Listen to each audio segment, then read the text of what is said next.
Hello everyone, welcome to my review for the Westside Discs Warship.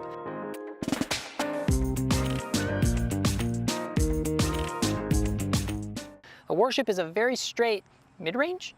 It's kind of between a mid-range and a fairway driver from Westside Discs, but it definitely feels more like a mid-range, so I'm probably going to talk about it like it's a mid-range, but just know it has a ton of glide and a ton of distance. It's a little bit fast for a mid-range. The numbers here are a speed 6, a glide 5, a turn 0, and a fade of 1, and I would say those are fairly accurate.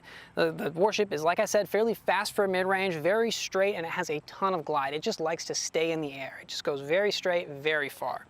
The disc I have here is 177 grams, and this is in the tournament plastic. If you don't know what the tournament plastic is, it's a little bit grippier than the VIP plastic, and it's the same as Gold Line plastic from Latitude 64 or Fusion plastic from Dynamic Discs. It does tend to be a little bit straighter than the VIP or the Lucid alternative. So as far as feel, the Warship is very deep. It's not uncomfortably deep, I wouldn't say, but it's definitely deep. It's really helpful to get a good grip on it. Because it has that room there, you can really get the disc seated in your hand well, and for me it adds a lot of confidence when I'm throwing a mid-range and I'm trying to really hit that line. And the disc flies very, very straight, like I've said. On a hyzer release, it does have a little bit of turn, full power, so it'll flip up to flat, but then it just glides for days. It's like I kept thinking the disc would stop at, you know, around 300, a little over 300 feet, but it just kept going to like 350, 360 feet, just because it has that extra speed and that extra glide.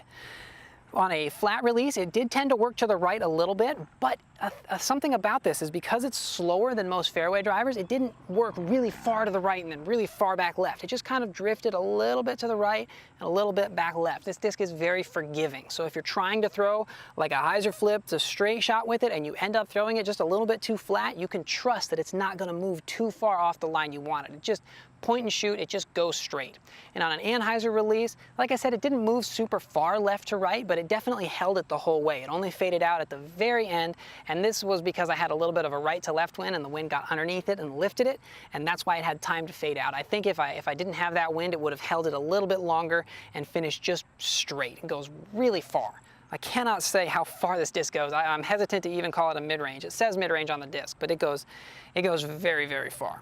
Something else that I was trying was a forehand with the Warship, and because it's so forgiving, it ended up flying really, really straight. Usually I have to throw something more stable that's going to forgive any wobble or any missed angles on my forehand, but because the Warship just flies straight no matter what, I was able to pop it on that little bit of hyzer and it just flew dead straight and actually got a good bit of distance. I might have to try that. So that's my review for the Westside Discs Warship. If you throw the Warship, let me know what shots you throw it for in the comments. Let me know what other Westside discs you want to see me review here on the channel. And thanks for watching. We'll see you next time.